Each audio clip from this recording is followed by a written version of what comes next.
All right, let's call to order the monthly meeting of the Traverse Bay Area Intermediate School District Board of Education. Superintendent Segurick, would you kindly call the roll? Certainly. Carpenter. Here. McKellar. Here. Brown. Here. Berge. Here. Shear. Here. Tank. Here. And Fisher. Here. I don't have a flag in my office. I intend to remain seated, but would you please join me in the Pledge of Allegiance? I pledge allegiance to the flag of the United States of America and to the republic for which it stands, one nation, under God, indivisible, with liberty and justice for all. And by God, we need that tonight and tomorrow. So, all right. Need a motion, item D, approval of the agenda. I'll make the motion. I can support. For sure.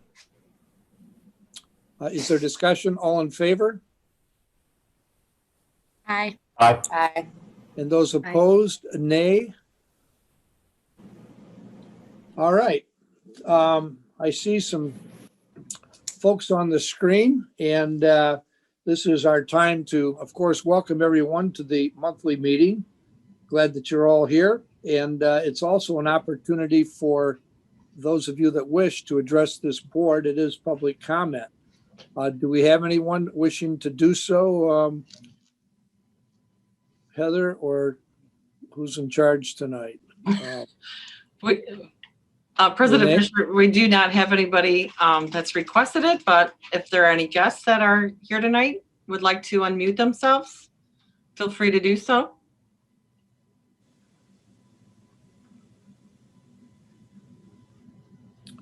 Okay, I guess not. Thank you very much, Renee, for your help. So we're going to Roman numeral 2, student, staff, local district presentations.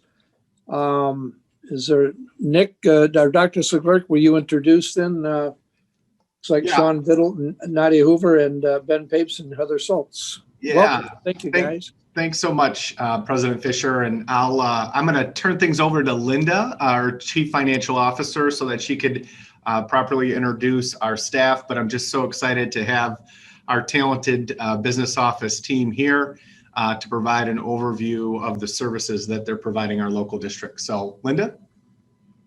Thank you, Dr. Segurick. Thank you, everyone, and good evening. I'm so pleased and proud of our group to be able to bring this presentation to you to give a little bit more insight about what business services mean. I know that you hear the term, so hopefully this will actually put some numbers and some data to what that term actually means. So presenting tonight is Sean Biddle, our Director of Finance, Nadia Hoover, our LEA Lead Accountant, Heather Schultz, LEA Accountant, and Ben Papes, LEA Accountant. They'll give an overview of business services and the support provided to our local districts. Hi, thank you. I'm going to get us started. I'm going to share my screen with you.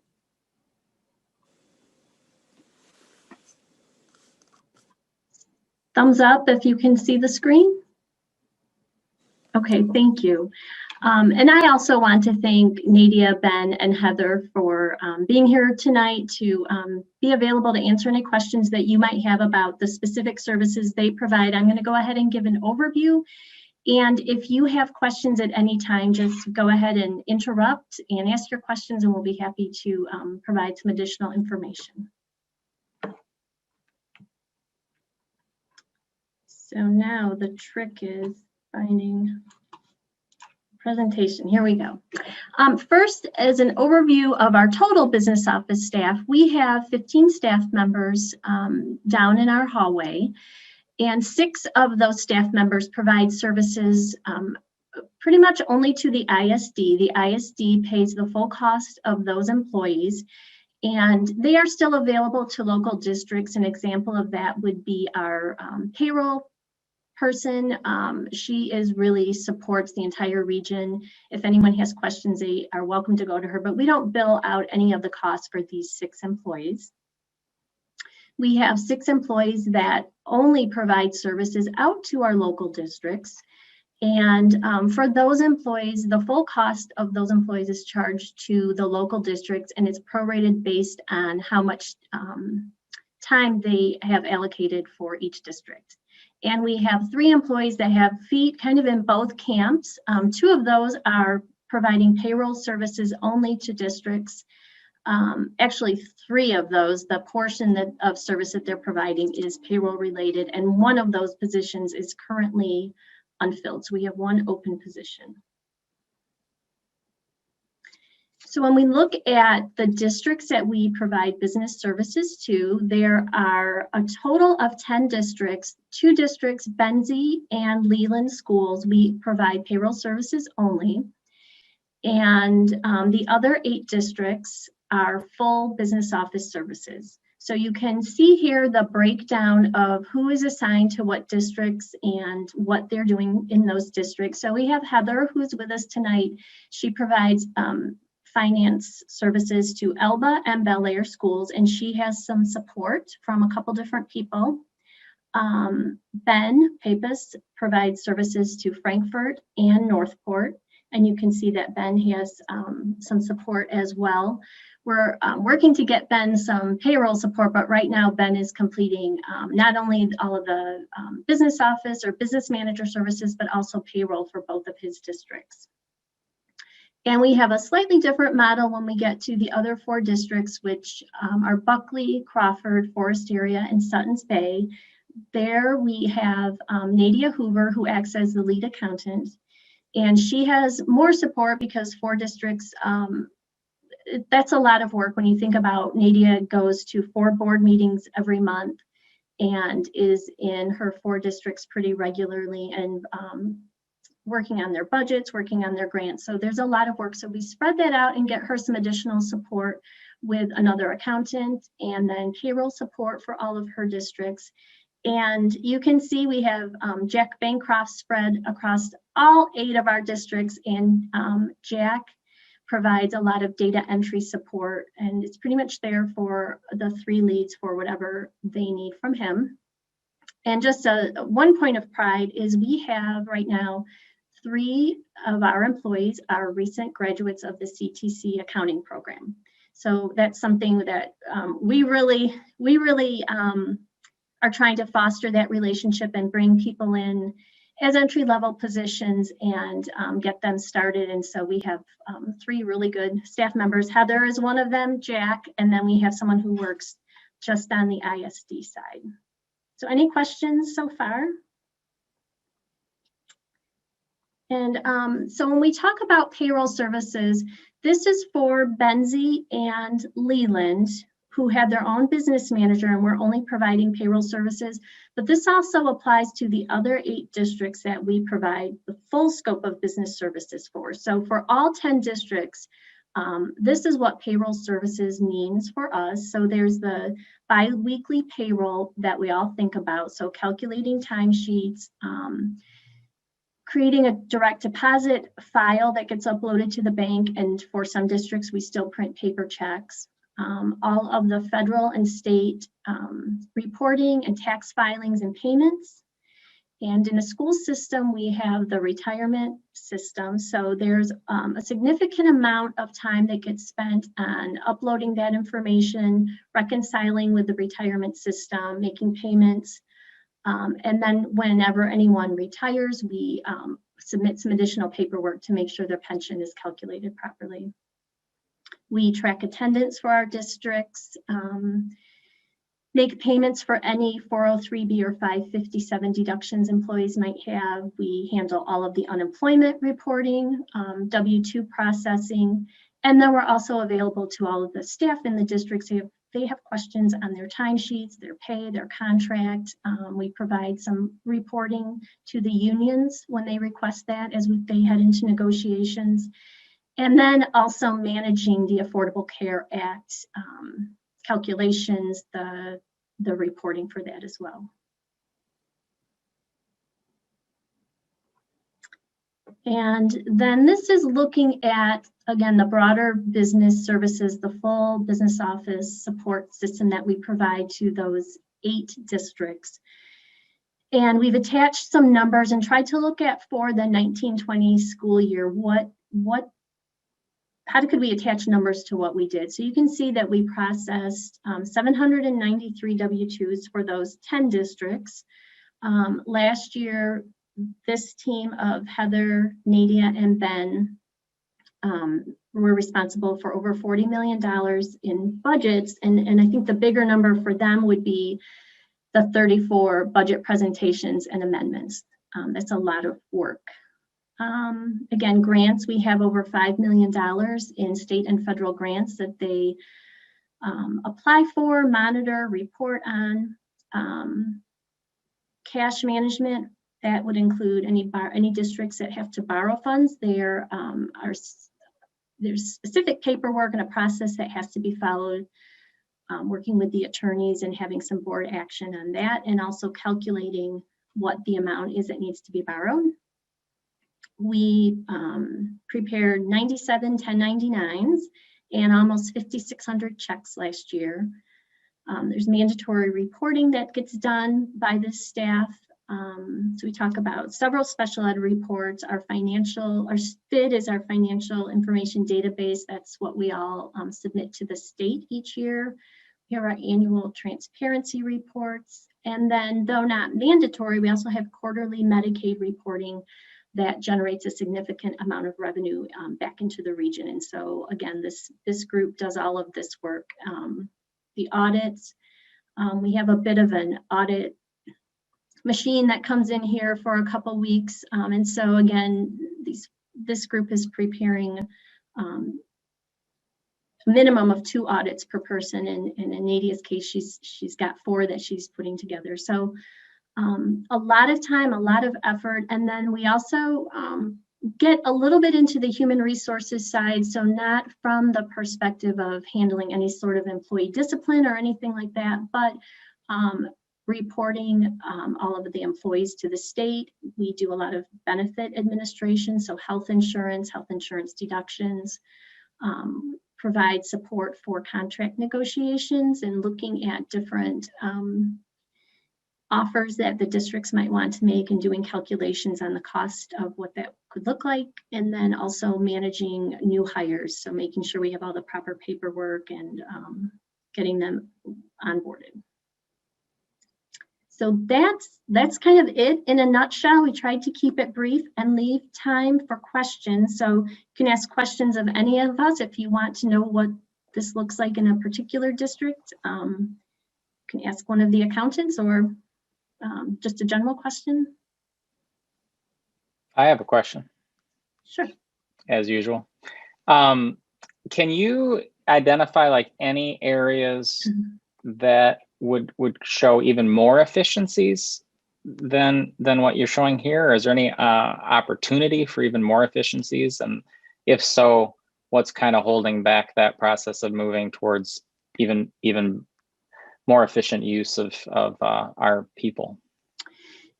Jason, are you looking at that some people have 2 districts and some people have 4? Is that what you're? No, really, I'm saying more like ways in which we can support the districts even more with our business services. I mean, are there areas or a scope of services that we just don't touch because of, well, I don't know. I mean, are there any other scope of services that we could move into and support them with? Maybe the answer is just simply no, that you were covering everything that could possibly be imagined. That is the answer for those 8 districts that we're providing the business office service. It is from A to Z, anything that someone would do if they were directly hired by the district. So we're not in their district every day, and we work with the districts to see what works for them. So most of our districts have requested someone out there 1 day per week. We have one district that has asked for someone 2 days per week, and we have one district, actually a couple districts that they don't really see a need for us to be out there on a regular basis. So our staff goes out if there's a meeting that they're asked to attend. They do still attend the board meetings, sometimes administrative team meetings. So we really do work with the superintendents of the districts to see what they want, how much they want us to be there. Okay, But so we've also- it seems like the scope is as wide as it can get for those districts that utilize it. The other, excluding TCAPs, just because of size, they have efficiencies that they can gain, I suppose. But the other 7 districts that don't utilize business services at all, that's really the big space that we could begin to fill over time, if you convince those districts that it was worthwhile. What do you think holds back some of those districts from actually engaging us in business services?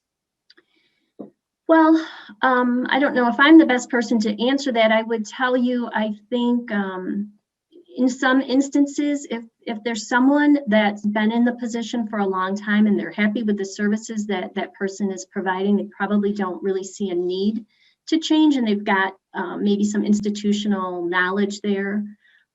Some districts are pretty large. As you said, TCAPs, they get a lot of efficiencies, but I don't know, Mrs. Bilecki or Dr. Siglarik, if you have more information from conversations you've had.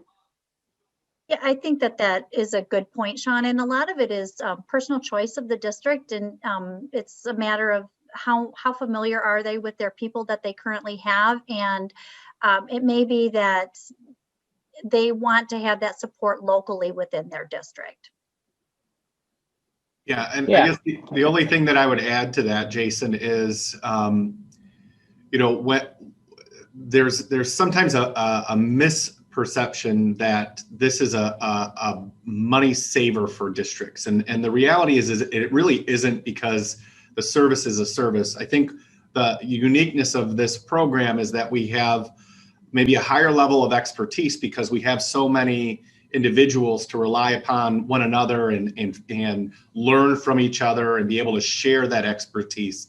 The other thing on a local district's perspective, because some of our districts are a little bit, in between or smaller, that they can hire someone and that person may not just be business services, they may give them transportation, right? Or the director of transportation, or they may be able to give them other important jobs and roles within the district that if they're contracting with us, it's just not a part of the service that we provide. So for some of those districts, they're able to sort of create those efficiencies by splitting a person's job function, where they themselves doing the business services element would maybe not be the most efficient thing, but they're able to split them off and do something else. Okay, that makes sense. Makes total sense. Thank you.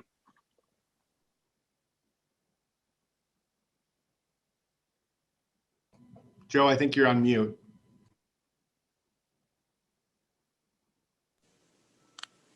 Can you hear me now? Yeah. I apologize. Anyone else care to, thank you, Jason. And does anyone else care to ask questions of Sean or Linda or Ben or Heather, or who did I forget? Nadia. Nadia. I just want to make a comment. When we were doing the strategic planning, one of the topics that was brought up is that employees within the ISD don't always understand the roles of other people. And I just think this is a great presentation when you have the opportunity to share that with other employees to understand what this is. It's really concise, it's put together well, and it's easy to understand.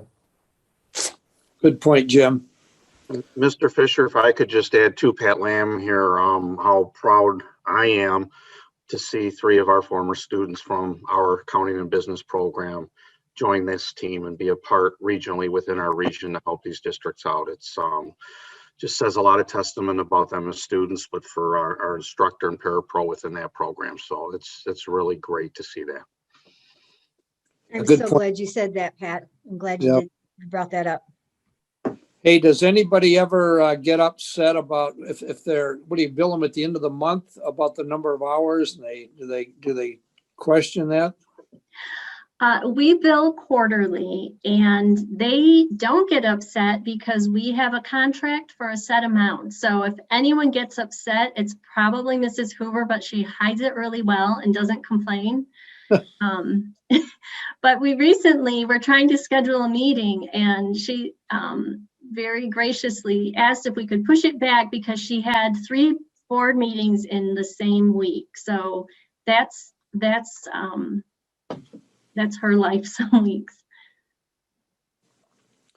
Well, if there are no questions, Sean, thanks very much for your presentation. It was excellent. It's good to know what you guys are doing, and Happy New Year to you and your staff. Thank you. Now you have to give me a second to get out of it. Thank you. I'm going to stop sharing.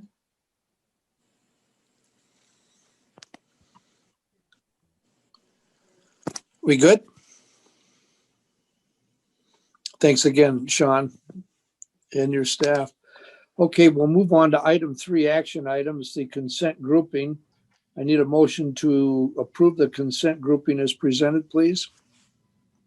I'd make the motion to approve the consent grouping as, I'd make the motion to approve the, Can I take and I'll that support. as a support? Great. So we have a motion and a support. Is there discussion? If not, Dr. Segoric, would you call the roll, please? Carpenter, Yes. McKellar, yes. Brown, Yes. Berge, Yes. Shear,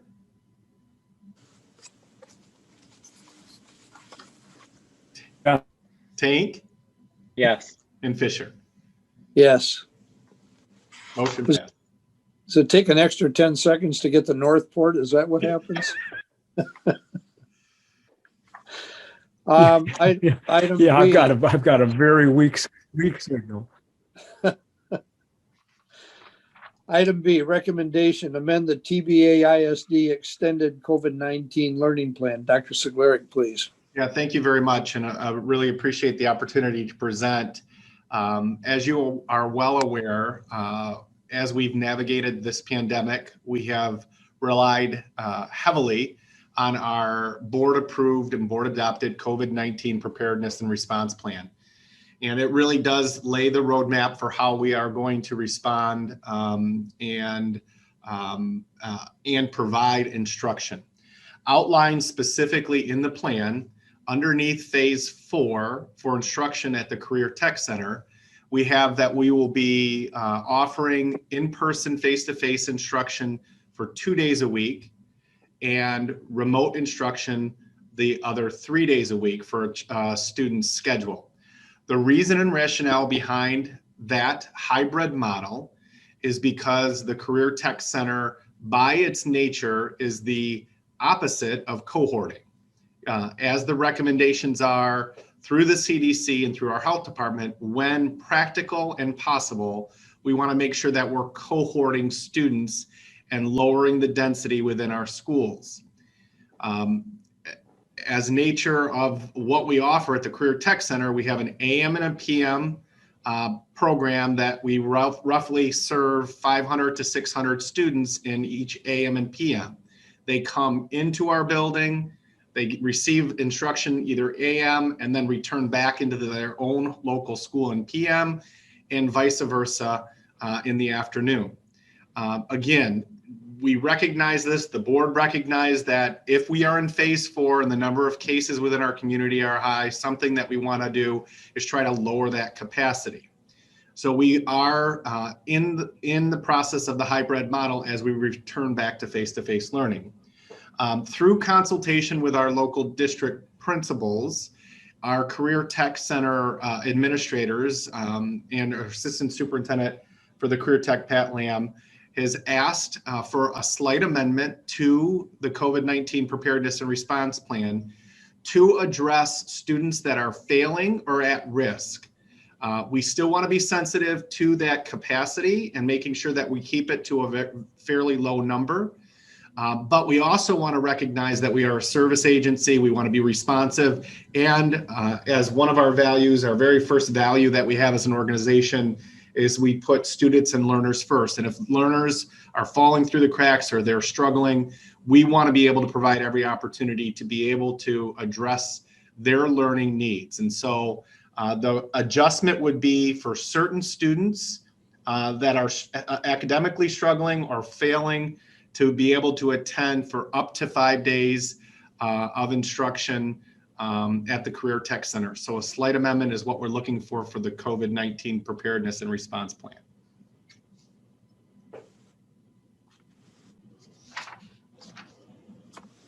I'd make the motion to amend the extended COVID-19 learning plan to allow for that.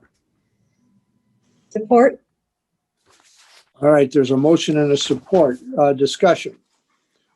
Would the Yeah, student have to find their own transportation?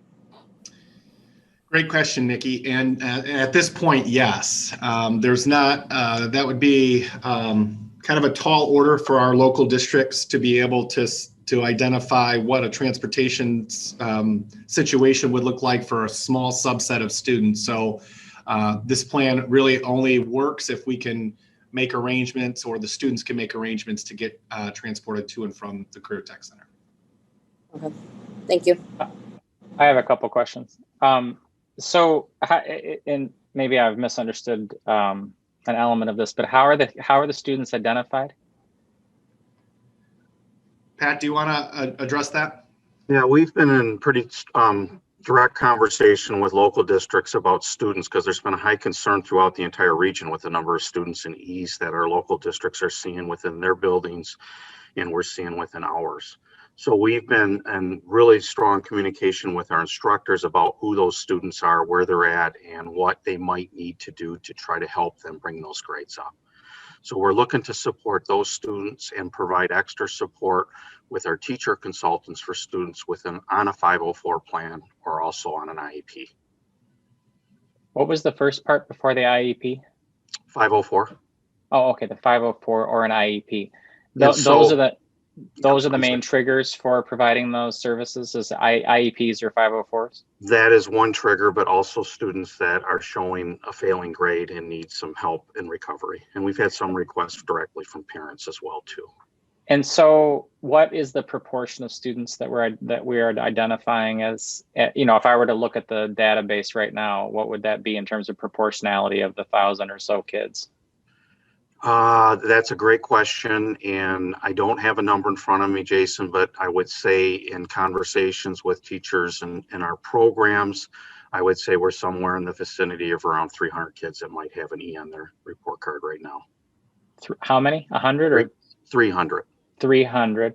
And then I'm not really following the staffing aspect of it, just because I can't think through it fast enough. But what does that mean for staffing in terms of class size and the stretching for the instructors or the teachers? So the way we have a plan in place to work is we have several areas within the Career Tech Center that aren't utilized directly with students because of the openness for classrooms. So our Learning Center, the REMC lab, the REMC computer lab, our MTA are in the afternoon. So we're planning on utilizing parapros within programs, teachers within programs, pending on the numbers of students they have present.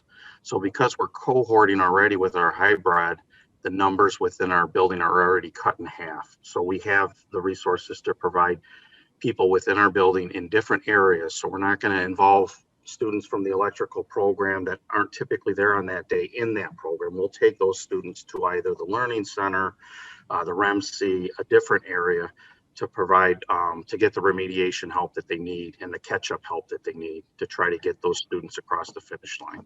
Okay, so the direct matching of their teachers with the kid with need isn't necessarily what you're trying to achieve. You're providing other professionals to support them in any way that they need. It's almost like a open office hours or whatever. I would Is that call how it you look almost. at it? That's how I look. Almost like a learning lab, Jason, so that we can bring those students in. And oftentimes they're struggling with their ELA and their math as well. So that comes into play as well. And so we're just trying to, and our locals have been doing this pretty much all along. And so they have asked if we could follow up and do the same. Their struggles with working with our students sometimes are the technical issues that would arrive in their building that they might not be able to help with. So we're trying to offer the same service with them in accordance to try to get the students in our region where we need them to go.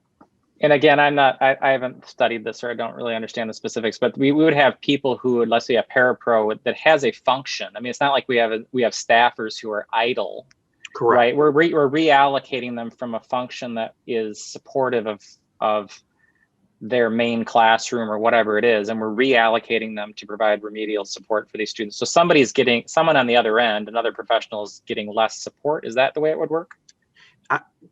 I see where you're looking at it that way, but if you take a program that would typically have 24 students in there and we've cut that down in half, we're just trying to utilize that resource if we have to, because again, we're not sure how many students are going to be able to access the program. We want to offer the program. And in conversation with the principals today, there may be a district or two that will look at trying to provide transportation to some of their students while they're coming in because they feel that they need that extra help. So we're just trying to utilize resources in different ways, Okay. not necessarily pulling them out of an area where their numbers would be affected, because their numbers are essentially cut in half on those days right now anyways. But the other half, I'm saying they're cut in half because of the two cohorts of classrooms. But during the other, I just assume they're helping them online with kids who are not in the building, right? I mean, I just figured that these staffers were supporting students in one form or another, either physically or online. And it seems now that I don't know, maybe I'm not thinking through correctly, that they're being diverted from a task that they had prior to the reallocation. Am I completely talking upside down and backward? No, it's always scheduling, and when we're on our hybrid schedule, if we have students online, some of the time it's their English language arts teacher that has those students online, which still leaves the technical teacher and the parapro within the classroom. And okay. So it's just utilizing those numbers. Yeah. I mean, I'm supportive of the idea of supporting the students who really need it. I mean, I think that at the end of the day, that's probably a model that all local schools are probably having to really reevaluate when they're dealing with a lot of remote learning, that you've got a lot of kids who are falling through the cracks. Yeah. And whatever group that is, whether it's 10% or 15% of students, being able to physically get in the building spaced properly and is probably required. So this is just moving in that direction. I'm surprised by 300. That's a significant proportion. Yeah. And that's coming off the top of my head. But I know, I get it. But talking with the locals today, that's a concern across the region. And there was much discussion today about grading policies and procedures and ways to look at things a little differently with everything that's going on. But yeah, it's a large number and it's a concern. Yep. Anyone else? President Fisher, if I can just add two things. One, I want to acknowledge Pat. He's been working very, very closely with our secondary principals to ensure that we're meeting the needs of our students. I will just share with the board that both at the superintendent level and at the principal level, as we move through this semester, I do think there will be questions that will be surfaced around the possibility of us extending or expanding the number of days we have for instruction to try to lower that 300 student that we talked about that might be in jeopardy. This is one way, but I do know that there'll be some locals that will be asking us to consider adjusting our plan to go 5 days a week. Again, we're watching the numbers very closely. We're working with our medical professionals. We had an excellent report today. So we'll be monitoring that, and we'll be obviously coming back to you, and any change in the plan will have to be board approved. And I also do want to report, per prescribed by law, the 75% two-way attendance participation. We have this report. We will be posting it on our website, but it looks like for the month of December, our percentage of students who met the requirement for two-way participation was at 94.5%. I'm sorry. I'm reminded of some comments back maybe 3 or 4 months into our dealing with COVID and health departments and things like that about remaining flexible.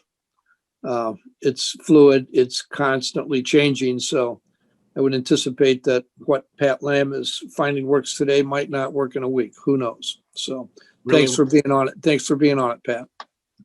Nick, are you making more comments about the good report that you just heard, or later, or is this now a time to address that comment? No, underneath informational items, I'll just provide just some general reports and general information that we received today through our medical professional meeting.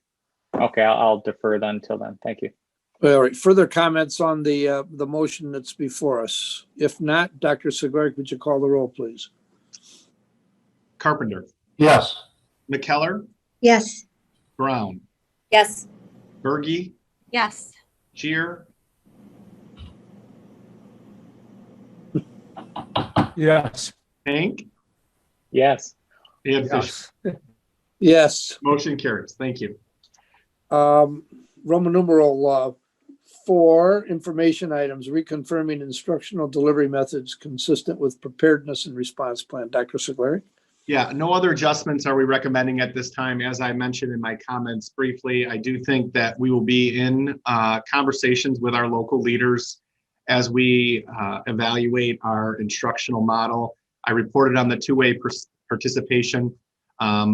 Today, our Tuesday call, which includes the medical director of Munson, Dr. Nefsi, our health departments that cover all of our 5 different counties, as well as our local area physicians. There was a lot of discussion around health department director Peacock commended our group of superintendents for their due diligence and vigilance of all the mitigation strategies that we've had in place, the collaboration and communication that has taken place, and for continuing to pursue face-to-face instruction, as there are reports that are coming out that support continuing in that mode of instruction and making sure that we have those wearing face masks, social distancing, all of those types of things. In fact, Lisa said that there are other areas of the state that are looking from our region to serve that as a model, as there are many districts downstate and elsewhere that have not had an ability to go into a situation where they've had face-to-face instruction. They've been completely remote. And I think what we've heard is that there'll be some type of communication from the Michigan Department of Health and Human Services around this new information and data around the transmission or lack thereof in certain school settings, and an encouragement for more districts to engage in the necessary mitigation factors, but also be considering of switching if they are remote to face-to-face instruction. We are not out of the woods. We recognize that. That was something that was emphasized today, continuing to do our due diligence and be vigilant. And then a lot of our conversation today also took place around the vaccine and some positive news on that front. Munson reported that they're obviously 1A, the tier 1A on the vaccine front is our healthcare providers and those in long-term care facilities, and that is going well. And what we were asked to do is to prepare for our school lists of those employees that are within our 4 walls that would be a part of that tier 2, 1B phase of the rollout of the vaccine. And the encouraging news we heard today from our region is that they're not talking months, but they're talking more in the number of weeks.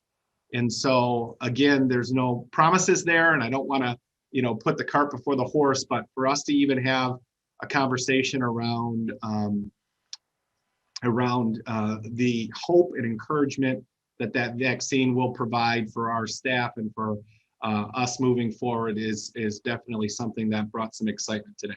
So that's essentially my report on the reconfirmation of the instructional model with the preparedness plan. I'd be happy to take any questions. Yeah, we had a seven day moving average positivity rate it peaked out at about 15% in the beginning of December, first week of December. And it over the course of a couple weeks, it plummeted down to about little under 7%, 6.8%.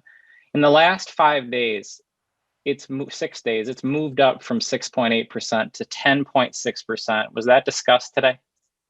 So it was discussed, not the specifics that you're talking about, but what we all recognize is that we're concerned around the effects or the lag of Christmas and the New Year vacation, and maybe more social gatherings that are taking place, and people that may or may not have adhered to some of the guidelines. So we are acutely aware of that. That was something that we saw. If we looked at the state of Michigan overall numbers, yesterday reported a pretty significant increase, but today, as of 3 o'clock today, they reported that number of cases, I think, were significantly lower than they were the day previous. I think 2,300, or not quite 2,300, is the number that was reported today. So it is something that we're looking at, and it's something, as Joe said, I appreciated President Fisher and how he said about being flexible.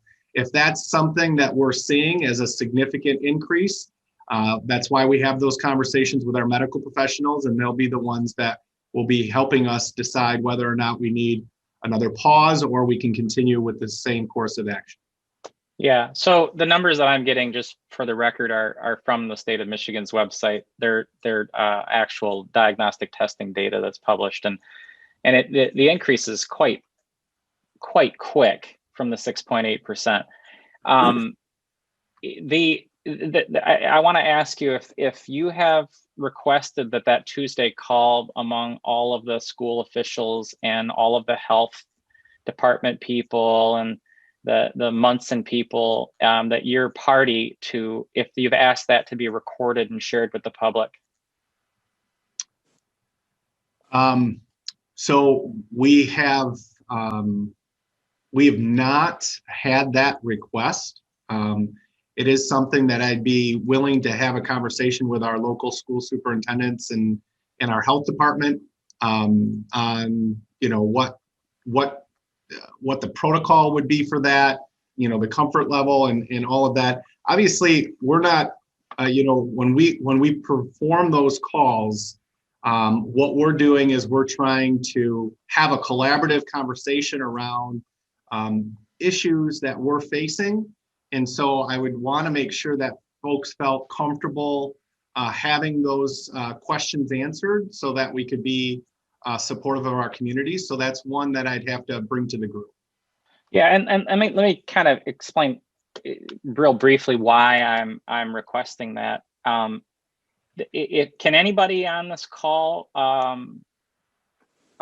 remember any venue in which we've actually heard from health department, chief medical officers, health department leaders discuss COVID or COVID-related issues related to schools and children and transmission and staffing issues and staffing quarantine? I would contend that there's no public discussion happening. Little tiny lines here or there that you'd have to decipher from various press releases. But I feel like the public really deserves to have this as an open discussion. Well, is that a request that should be made to the health department as opposed to the school board? I've communicated with the health department. I'll just say publicly right now, I've communicated with the health department, and there's been no outreach of a telephone call. My last communication with them was unanswered. So I'm going to go with the request to the people who actually have a face-to-face conversation with health department people. I think the public's in the dark about COVID in schools. I would really also ask the question, if the numbers came down because of a lockdown light, which is what I would call this, and basically it was high schools and middle schools shut down, elementary schools for a while, and then the back to school again, along with bars and restaurants, and the numbers came down, And you're telling me that the state is saying that they're going to come out with the HHS conversation about transmission not being an issue in schools. Are we saying that the entire improvement was due to bars and restaurants? Because I hear bar and restaurant owners, industry people saying that bars and restaurants are safe. So if bars and restaurants are safe and schools are safe and there's no transmission happening, explain to me why the numbers came down. But Jason, Somebody's I don't a think that culprit this for is the, transmission. I don't this think isn't that the this is, forum. This isn't the forum. exactly. Thank you, Jason. President Fisher. Excuse me? I don't believe that this is the forum to take on the health department. I think that your concerns are valid. I get that. I'm not taking on the health department, Joe. I'm talking about school communication, about transmission issues. And we have conversations with health department officials through the ISD and schools that are not publicly known for the public. And Liz, I'm not sure what your objection was. No, I don't think this is, I agree. Right now, I'm running the meeting, okay?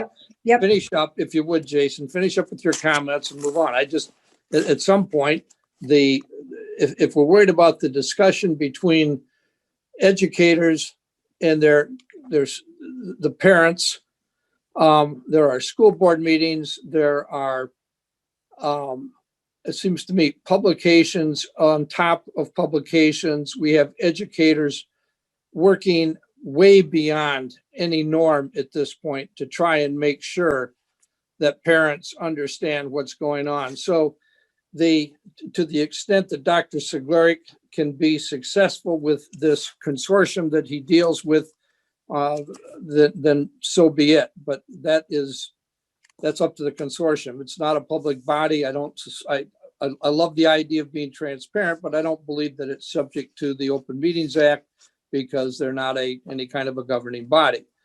So yeah, I don't believe they're part of the Open Meetings Act at all. I wasn't making that contention. What I was saying is that we're having a conversation about the extended learning plan, right? Or whatever the acronym is. And that seems like a perfectly valid time to be discussing this type of these types of questions about what the health department is actually saying to the leader of our organization. And I guess hearing it secondhand and hearing generalized statements of improvement and generalized statements of HHS potentially saying that transmission is not happening in schools is just not sufficient for me. So my request is that this is something that we push to have transparency. So that's it. That's my comment. And that was the question that I had. And if I could just follow up with that briefly, I think that's part of my job is to represent the organization and provide that information to you. And if there are pieces that are missing that you want more specifics, we did a town hall meeting with our constituents where I was very transparent and open with very specific data points and shared studies that are coming out, posted on the CDC. I believe I shared with you too, Jason. And so those are some of the metrics that we're using. And if you feel like there's not enough data and information that you're having as I report this, I'm more than happy to try to address that and provide additional information. I'm the one that's accountable to you, our Board of Education, and would be more than happy to assess and evaluate how I can be supportive of that. So I want you to know, Nick, that I'm not making a criticism of you in any way, shape, or form, and everyone on this call should recognize that. You've been very open with me, very communicative with me. I feel like you've shared information that you can. I think that that's a great one-to-one conversation that we have, but I do feel the public is left out of that conversation and in the dark about schools and COVID. I think that's been happening since the beginning. So it's not about you and it's not about our communication. We have very, very good communication, and I've always appreciated that. So thank you very much for that. all right, thank you, Jason. Can we move on to item 5, discussion items? Dr. Seglerik, anything that? No discussion items. Okay, how about updates? Item 6. Yeah, the month of January, we hold dear to celebrate all of you. The month of January is School Board Appreciation Month. And I think now more than ever, our communities are appreciating or should appreciate the work that all of you do. Collectively, we have 90 years of experience on our school board, our TBAISD staff. We're so fortunate to have you, each and every one of you, serving our students and our staff members, leading in very challenging times. I'm reminded of an article that was recently published through an interview with Daniel Pink, and you might know he's a futurist and someone in education that's pretty highly thought of. And he was asked the question, in difficult times, what must leaders do?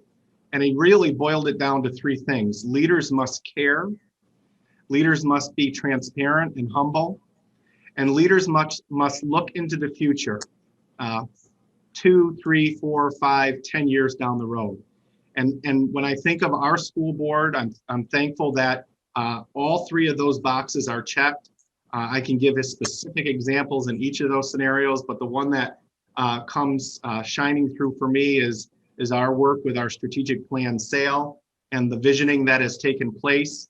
And it's really easy during these difficult times to just try to maintain and have the status quo happen.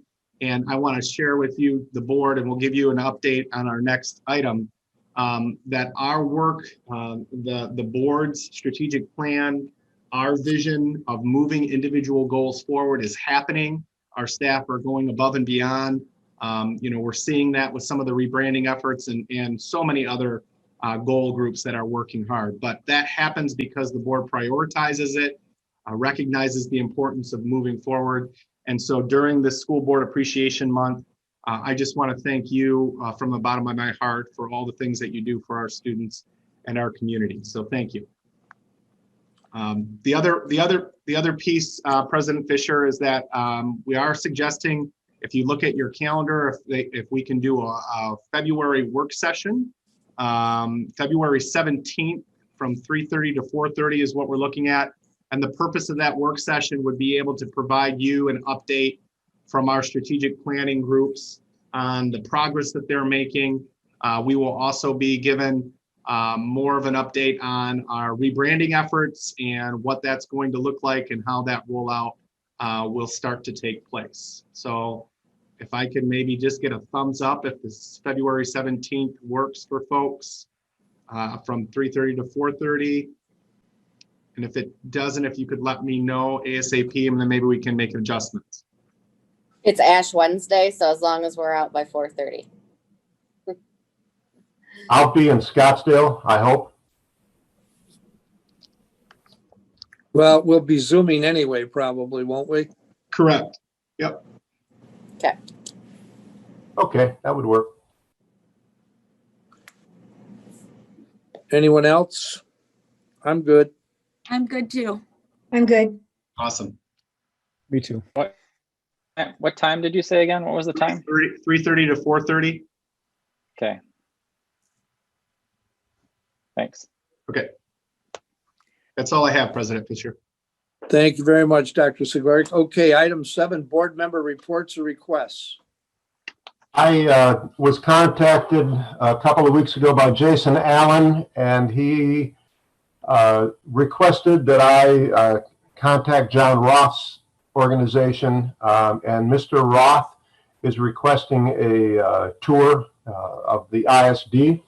And I reached out to Dr. Seglarek, and we're going to set something up where our representative views the ISD, and we'll work that with Dr. Seglarek and Mr. Lamb, and just wanted to report on that. He was getting committee assignments this week, so I will see what he has available and how that could all work together. Great. Okay, we'll look forward to that. Anyone else? All right. Happy New Year, everybody, and be safe. We're adjourned.